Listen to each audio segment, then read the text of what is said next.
Today I'm going to show you why you need to slow down your squat. So let's talk about lower body supplemental movements, specifically with the squat. There are a myriad of exercises you can do with the squat, and we want to talk about some of our favorites and which ones we start with. So typically the first squat supplemental movement I'll use is the tempo squat. And really that's just a slow squat. And the reason I do that is because for most people, as they get sort of into their late novice phases and the weight gets really heavy, they sometimes have a hard time staying balanced on their midfoot. And a tempo squat slows everything down. Often these lifters will dive bomb into the bottom of their squat super fast. And you'll see the weight shift to the ball of their foot. And they'll often do that on the way down, and sometimes they'll do that on the way up. And as a coach, we'll program this with numbers. We'll say 3, 0, 1, which means a 3-second descent, no pause at the bottom, and a 1-second ascent or concentric phase. And that would be for somebody that has trouble staying on their midfoot on the way down, but doesn't really have trouble staying on their midfoot on their way up. For that same person that has trouble staying on their midfoot on the way up, we might do a 3, 0, 3. 3 seconds on the way down, no pause, 3 seconds on the way up. So let's see what that looks like with William. William, let's do a 3 seconds down, 0, 1.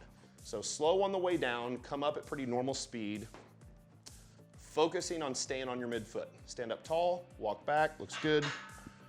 Midfoot nice and slow, all count, 1 Mississippi, 2 Mississippi, 3 Mississippi, fire up, that looks great. Let's do another one. 1 Mississippi, 2 Mississippi, 3 Mississippi, fire up. So now for this, what we're gonna do is we're gonna pretend that you have problems staying on midfoot on the way down, but also that maybe the bar would shift forward and you have trouble staying on midfoot on the way up.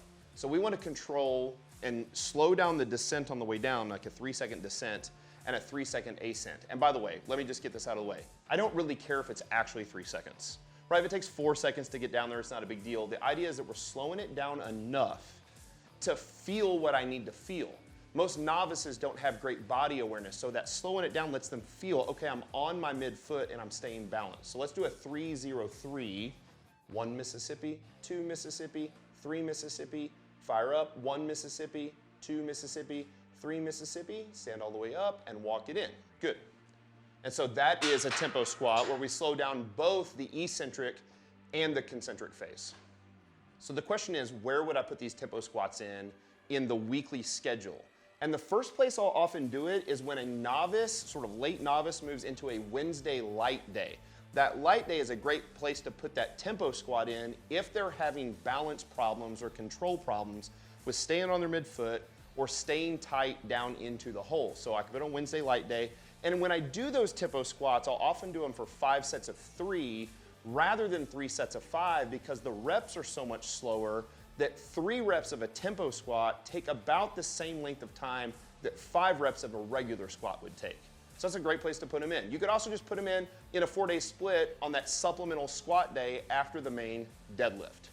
So for more great videos on supplemental lifts, including the squat, click the playlist right up there.